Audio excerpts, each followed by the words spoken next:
financially, it actually doesn't make a lot of sense for us to do this compared to regular real estate because of the people that we're helping. That's what really drives us. Welcome to the Elevate Media Podcast with your host, Chris Anderson. In this show, Chris and his guests will share their knowledge and experience on how to go from zero to successful entrepreneur. They have built their businesses from scratch and are now ready to give back to those who are just starting. Let's get ready to learn, grow, and elevate our businesses. And now, your host, Chris Anderson. All right, welcome back to another recording of the Elevate Media Podcast. I'm Chris Anderson, your host, and today we're going to be diving into a pretty cool and unique story and maybe an avenue you're thinking about going down or maybe haven't even thought about with, which is within the mobile home industry. And so we're bringing on an expert within that industry.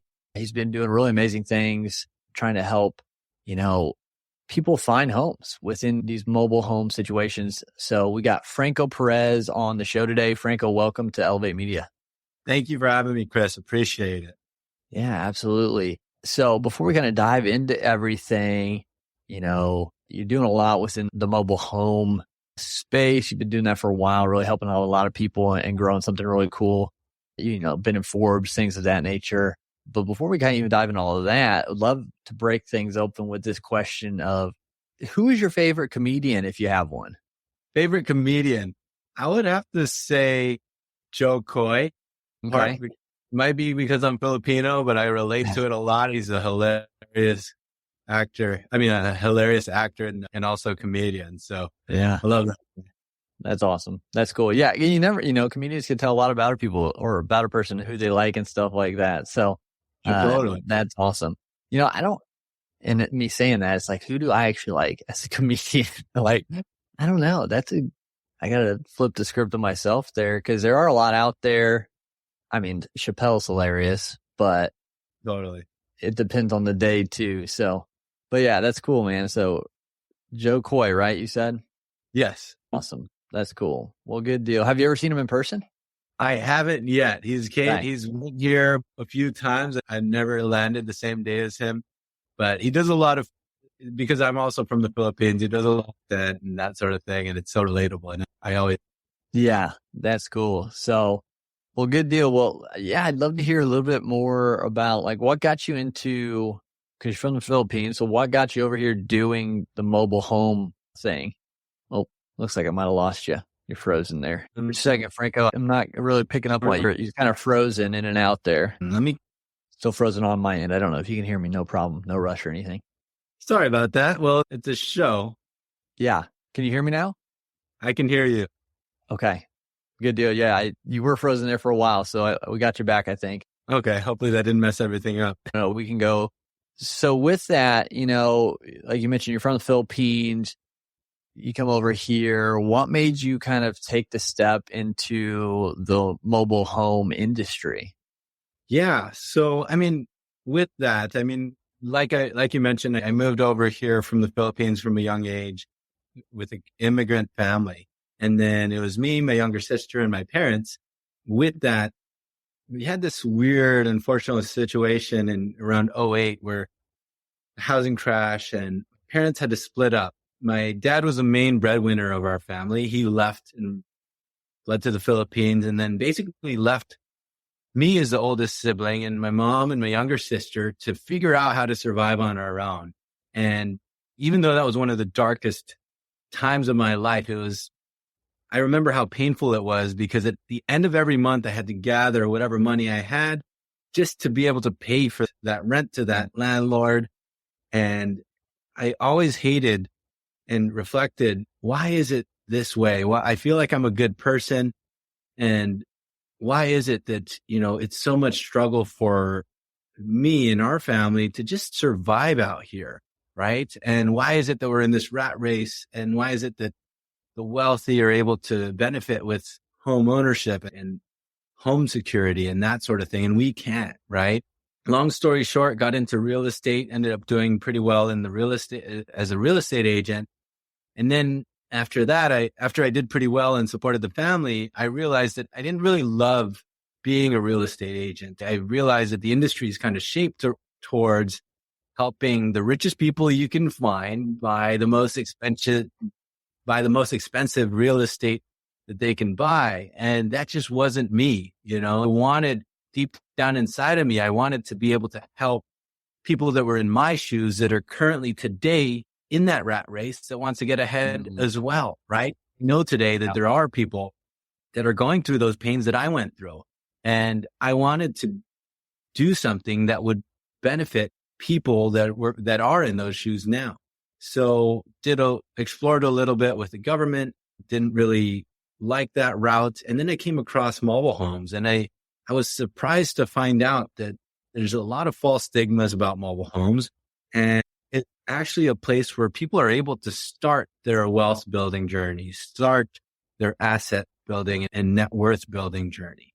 Because I live in San Jose or the Silicon Valley, where rent for a 1-bedroom, 1-bath apartment is $3,000 a month, or buying a single family average home is $1.7 million, right? Yeah. And it's tough when you're in that rat race of rent and in that cycle. It's tough to even imagine or dream that you can ever afford real estate, right? And what we came to find out is that mobile homes is a perfect stepping stone to get somebody out of that rent race and into home ownership, right? And went through that to help guide a lot of low-income families to get into these mobile homes in mobile home parks and that sort of thing. And then later down the line, we got into converting these old mobile homes because these were built in the 70s. So these old 700 square foot homes, why don't we convert these homes into much bigger homes? So turning these 700 square foot homes into massive 1,600 square foot, 3-bedroom, 2-bath homes with finishes just like new home construction today. So that's been our big focus. That's kind of our story and how we got into it. And awesome. And every family that we help brings us more energy to want to be able to help more and more families. Yeah. And that's what we're about. That's really cool. And, a really neat perspective. Like, you saw the problem, you saw an issue, and you went out and started to find a solution. And that's the biggest thing, within entrepreneurship. And that doesn't come without challenges, I'm sure. In your story, it's the same. So what were some of those challenges you faced, starting out, or maybe even recently within your journey that you've had to overcome, that maybe at the moment you saw them as too big or really big? You didn't know how you do it, but you were able to overcome those. Yeah. So starting out, one is raising capital and finding money to be able to execute this venture or this business, right? We already face these bad stigmas around mobile homes. How do you get an investor to be able to put money into for what I believe is going to be a successful outcome, right? So I had to pitch to multiple different investors before. I had to be at least 30, 40 different investors before I finally got someone to believe in me. And even with that, I had to convince them. I'm like, hey, I am not going to get any benefit. I don't want any financial benefit of this. You will get all of the profit of this. I just need you to work with me on this. And so that way I can kind of showcase what we're trying to accomplish. Right. And luckily I had an investor that was willing to do that together with me. And even though I was working for free for 8 months to complete this project, right? Once we had a final product, we were able to really showcase like, hey, this is how beautiful a mobile home can look in the Silicon Valley or in any metro area. And this is what we're trying to fight those stigmas and really showcase how beneficial this will be for the middle class and for families in the working class, the teachers, the nurses, everyone that makes this area feel the way it is. We need to support them with housing too. So that first project was the most difficult project I think I've ever done. But then after completed, of course, it became the catalyst of opportunity and what's possible, right? Yeah. It's like, wow, this is what a mobile home could look like. This is shocking, right? And knowing that this is where all our resources are in, we made sure that we had to we documented everything perfectly. the finances to showcase this for future investors. And then also documenting the process and how they're built and creating media assets for how the quality of construction these are built too, right? Because I don't know, I'm probably never going to get a second chance at this. So we have to be resourceful in our business to make sure that this is a success. And then since then, we've helped build hundreds of homes, and, now expanding out of the Silicon Valley to LA, to San Diego, and now consulting for projects in Nevada and Colorado, right? So, but that's kind of I'd say that was the biggest problem. You love listening to podcasts, but have you ever thought about starting your own podcast? Maybe you want to build a brand, grow your business, or are looking for an excuse to talk about your favorite hobby. Whatever your reason for making a podcast, Buzzsprout is the place to start.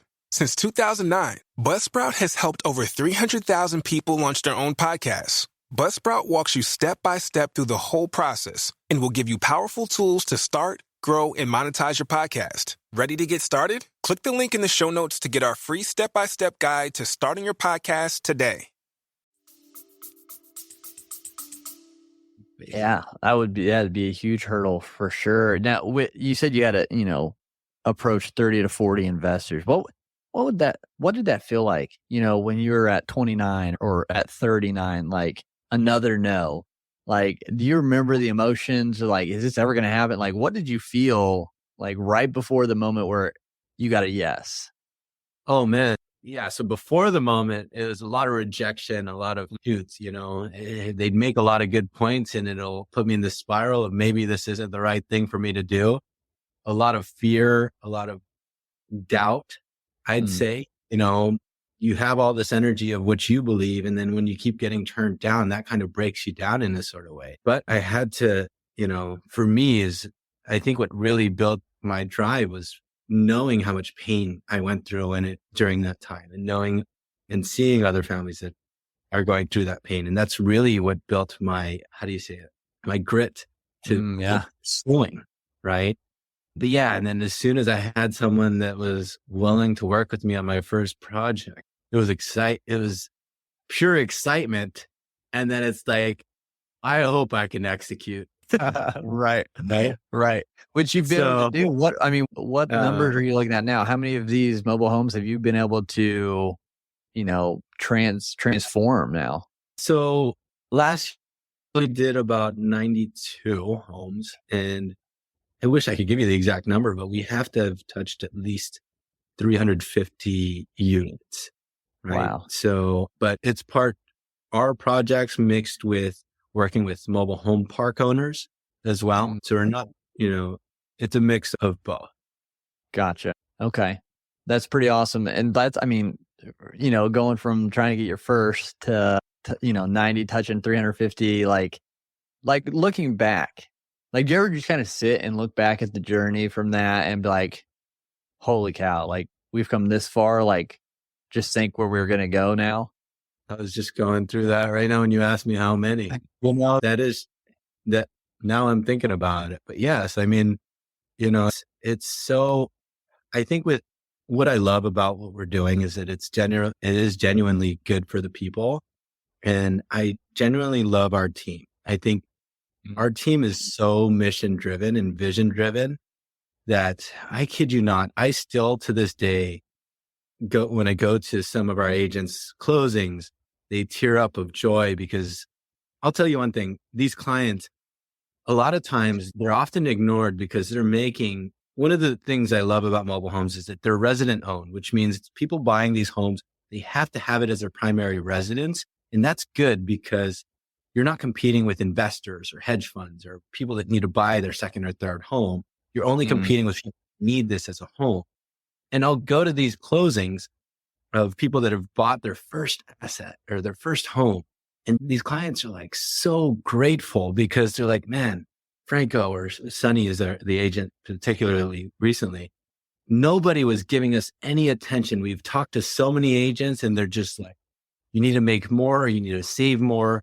Good luck. And that's kind of what a lot of these families, these low income families, the treatment that they're getting, And for us to be able to turn a situation like that into a successful execution of home ownership for a family, man, they had tears of joy. I had tears of joy. And the energy from that moment is just so powerful.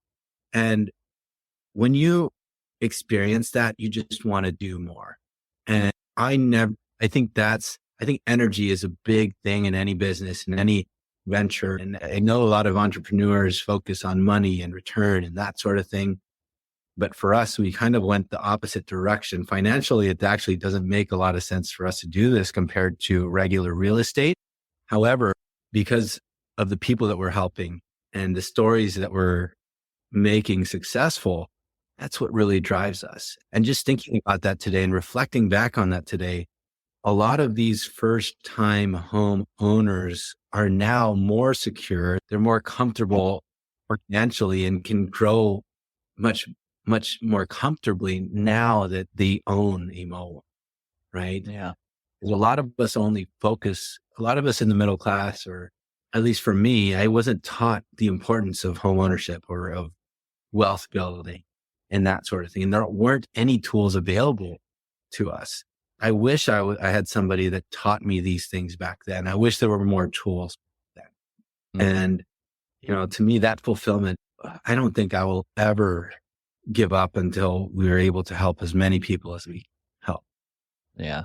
And that's awesome. And, a lot of people out there, they have ideas and they're trying to make a difference with what they're doing. And, they're finding an uphill battle and kind of like where you've been. What would be a couple of tips or a couple of things you would tell those people who are kind of starting out like when you were? What'd be a couple of things, words of wisdom or something you would tell them to help keep them moving forward? Sounds cliche, but I would say find your why and find your purpose, right? Because money and resources get you so far, but during those hard times and painful moments and rejection, are you going to be just as passionate as you are now, right? There's going to be these dark times. And if you find out why you're doing this and you always have that as your North Star, it really doesn't matter how you feel that day or if you're tired. It's more about, I need to do this because someone out there needs, this is going to help someone out there. Right. Yeah.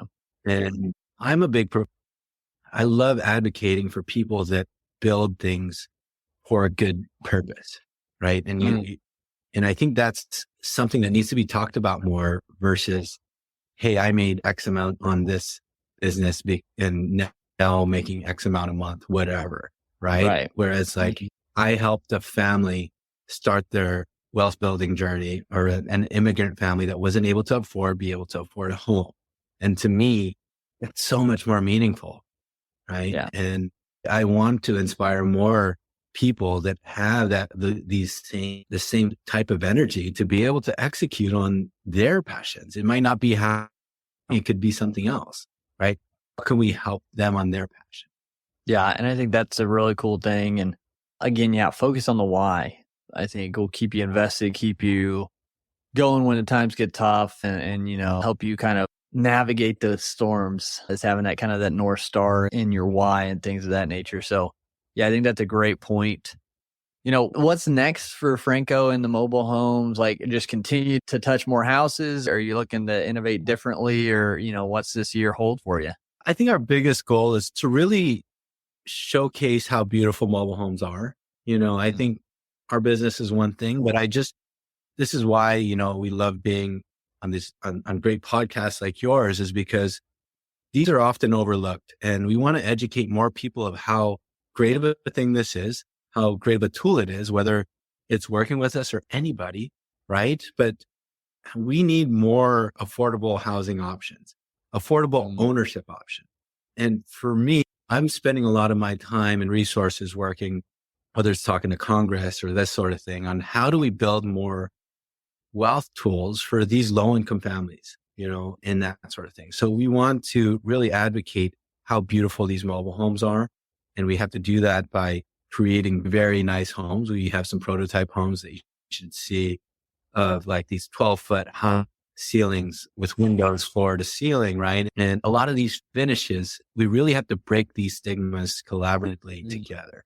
So we want to keep building nicer and more luxurious homes to help break those stigmas. And then the same with these communities, these mobile home parks. We have to showcase how beautiful it is. And then the same financially, we have to showcase how this helped this teacher be able to live in an expensive area, own in an expensive area, right? So now our big goal is really just to share the knowledge of how this can be beneficial.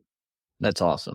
And, kind of going back to your original, story, trying to find investors, it's something a lot of people have to navigate. What would you say were some good things you either learned along the way or were taught along the way to find investors? Were there any tips or tricks that you can share with those who are looking for investors right now? I would say there's a lot that I've learned. And mind you, I didn't really go to college. I'm 30 now, right? I had to start working when I was 17, 18. So I didn't go through college route. But first thing I want to mention is people going through this is learn to be resourceful, right? I think there's a lot of people that have been through traditional schools and that sort of thing, but they don't know how to actually be resourceful, to build value. And when you learn to be resourceful, you then learn how do you build value for all parties, right? Whether it's how do you build value for an investor? How do you build value for yourself and create solutions for problems together, which can get win-win for multiple parties? I think that's a big thing that's very important. And I think also for those looking for investors, communication is so underrated as well. Is how do you could have something that is a beautiful thing, but if you can't articulate and communicate that properly to the investor or help them understand the way that they think, you're out of luck, right? They're not going to spend their time trying to prove that what you're saying is right. You have to be able to communicate and be reliable in that sort of thing. So those are big, some things that people should think about. And you can learn all this through YouTube, right? And you don't For need sure. Yeah. There's nothing new out there. Yeah. All the information, it's out there. It's just, do you want to streamline it or not, make it quicker? So yeah, definitely a lot of good resources out there. But I think that this has all been good, just an awesome story to hear and what you overcome and accomplished and, now what you're doing to make a difference and the feedback and guidance you've given today. So, if you could go back to your younger self, when you first came over to America, is there anything that you would tell younger Franco to prepare for or anything like that? I don't know that even though I went through all these hard times, I think I also believe if I didn't go through these hard moments and times and all these struggles that I've been through, I wouldn't be as strong as I am today. And I think, I don't know that I would change anything in my past or give myself any future advice. I would say maybe buy more real estate. I don't know. I think anyone would say that. But, I think from that question you asked is, even if you're going through these dark times, I know there's a lot of people out there, whether it's starting your own business or any of that, just understand that this is a part of your story. It's a chapter to your story. And it might not seem the greatest at that time, but it's part of what's going to build you to where you're going to be 5 years later down the line, 10 years out down the line. And just having that patience and belief that what you're doing is right. And, I think that's something that's important to be said.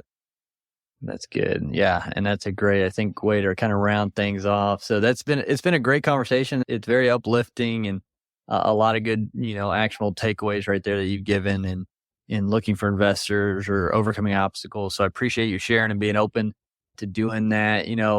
Where can people reach out to you, find more about, Franco Mobile Homes and maybe support if they can, even by just sharing your content? Where can they go?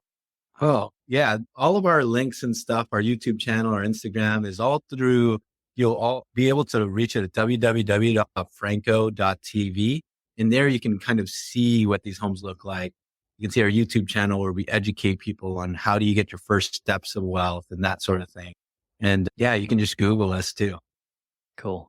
Awesome. Yeah. Well, everyone, make sure you do that. Get connected with Franco, see all the amazing things him and his team are doing, the positive impact they're making, and just support how you can, even if that's just liking their content and sharing it to more people. So again, Franco, super grateful for you today. Thank you for being on the Elevate Media Podcast.